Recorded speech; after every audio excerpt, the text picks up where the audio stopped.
नमस्कार, मी पूजा वाळके गृहलक्ष्मीमध्ये अजून एका छानशा व्हिडिओमध्ये तुमचं स्वागत करते।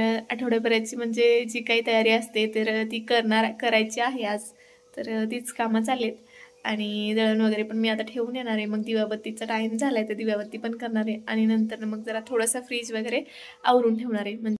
तर जी काही आठवड्याभराची माझी कामं असतात तर ती या व्हिडिओमध्ये मी तुम्हाला सगळी दाखवणार आहे। तर इथं मी गव्हाचं ज्वारीचं दोन्ही पण दळण म्हणजे नीट करून ठेवलेत, गहू ज्वारी, आणि ते मी आता दळायला वगैरे ठेवून येणार आहे। कपडे वगैरे रोजचेच घडे घालायचे असतात ते पण घालून घेणार आहे आणि ही काय जी मी भाजी वगैरे आणली ती व्यवस्थित क्लीन वगैरे करून ठेवणार आहे। आणि हे जे मी नारळ म्हणजे फोडले होते तर ते नारळ जे आहेत ते व्यवस्थित फ्रीजमध्ये स्टोअर करून ठेवणार आहे। एवढी सगळी एनर्जेटिक म्हणजे एवढीही कामं करायची तर थोडी तर एनर्जेटिक कॉफी घेतलीच पाहिजे। त्यामुळे मग मी इथं कॉफी बनवायला घेतली आणि मी कशी कॉफी बनवते ते पण मी तुमच्यासोबत शेअर करणार आहे। तर मी थोडंसं म्हणजे 2 ते 3 चमचे पाणी गरम करायला ठेवते आणि हे जे कॉफी आहे तर ते फोडून ठेवते।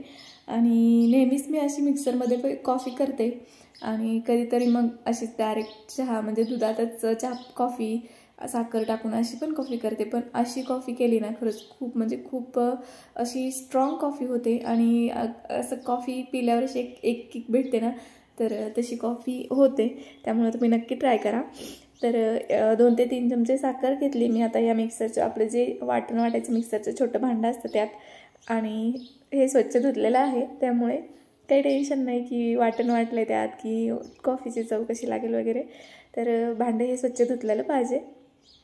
त्यात मग हे जे कॉफीचे सॅसेट आहेत तर ते दोन्ही पण टाकणार आहे मी, म्हणजे मी माझ्यापुरतीच नाही थोडी जास्त कॉफी बनवते तर त्यासाठी दोन्ही टाकलेत। 1 कप कॉफी बनवायची असेल तर 1 टाकली किंवा 1 पेक्षा थोडी कमी टाकली तरी पण चालतं।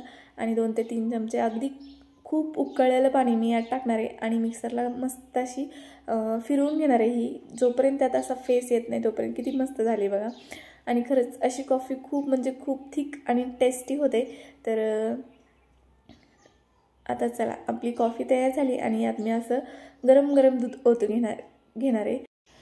थोडंसं दूध मिक्सरच्या भांड्यात पण ओतते म्हणजे जी काही कॉफी त्याला लागली ती सगळी म्हणजे दूध टाकून मिक्स करून घेता येईल। आणि थोडंसं दूध कप्पात ओतून घेणार आहे। तर एवढी सगळी कॉफी काही मी पिणार नाही। तर माझी मैत्रीण पण आली होती तर खूप दिवसाचा व्हिडिओ आहे हा, पण माझ्याकडनं एडिट करायचं राहिला आहे त्यामुळे म्हणजे खूप दिवस झाले हा व्हिडिओ मी म्हणजे गॅलरीमध्ये होता आणि म्हटलं की इतका व्हिडिओ छान काढला आहे तर आपण तो शेअर केलाच पाहिजे। त्यामुळे मग खूप उशिरा का होईना पण हा व्हिडिओ मी तुमच्यासोबत शेअर करते। चला तर मग मस्त अशी कॉफी झाली आणि इतकी थिक आणि इतकी स्ट्रॉंग कॉफी होते अशी। या सगळे कॉफी प्यायला आणि आता कॉफी वगैरे पिऊन झाली तर आता दिवाबत्तीचा टाईम झाला आहे आणि दिवाबत्ती वगैरे करून घेते। आणि ज्या काही मला भाज्या वगैरे नीट करून ठेवायच्यात, आठवड्याभराची जी तयारी करून ठेवायची ती आता मी करून घेते। आज थोडं म्हणजे वेळ आहे मला त्यामुळे अगदी निवांत माझं असं काम चाललं आहे। आणि आठवड्याभरातनं एकदा तरी असं असतं की आपला स्वयंपाक तरी थोडासा शिल्लक असतो किंवा आपल्याला स्वयंपाकाला सुट्टी असते त्या दिवशी आपण ही अशी एक्स्ट्राची कामं काढू शकतो। आता ही जी मेथीची वगैरे भाजी आहे तर मी सगळ्या भाज्या वगैरे एकदाच नीट करून ठेवते जेणेकरून त्या म्हणजे हाताशी असल्या की नीट केलेल्या व्यवस्थित हाताशी असल्या तर त्या पटकन आपल्याला करता येतात।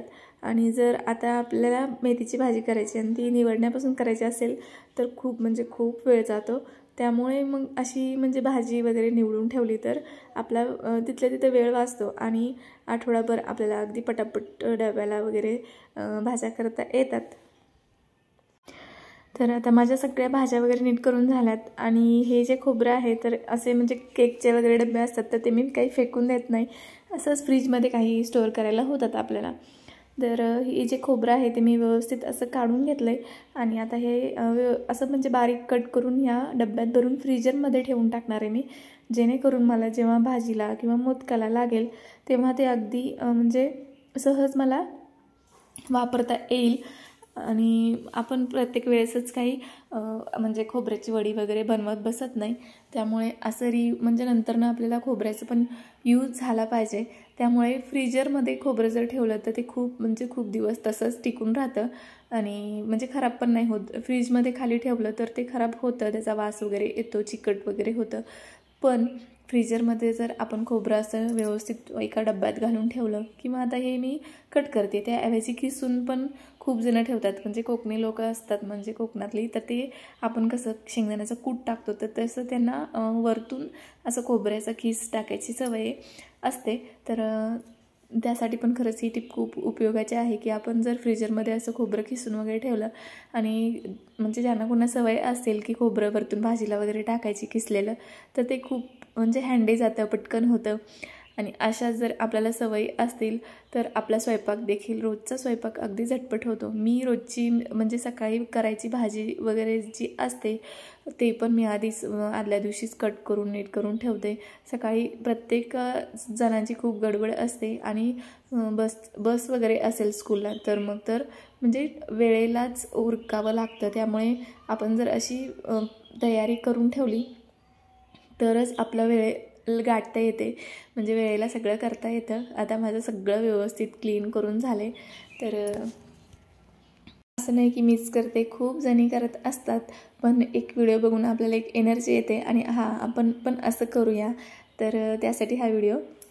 आता सगळं भाजीपाला वगैरे नीट करून झाला आहे माझा, आणि खोबरं पण मी खूप सारं खोबरं असं म्हणजे झालं आहे. आता हे खूप दिवस जाईल मला, म्हणजे आपण भाजीत पण वाटणात वगैरे टाकू शकतो.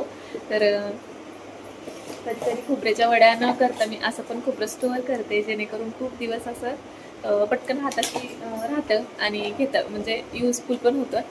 आणि हे मी आता हे फ्रीजरमध्ये ठेवणार आहे, आणि फ्रीजरमधून म्हणजे जेव्हा लागेल तेव्हा काढून ठेवणार, म्हणजे अगदी 2-3 मिनटं आधी काढून ठेवायचं, जे ते अगदी असं म्हणजे नॉर्मल होतं आणि मग आपण यूज करू शकतो.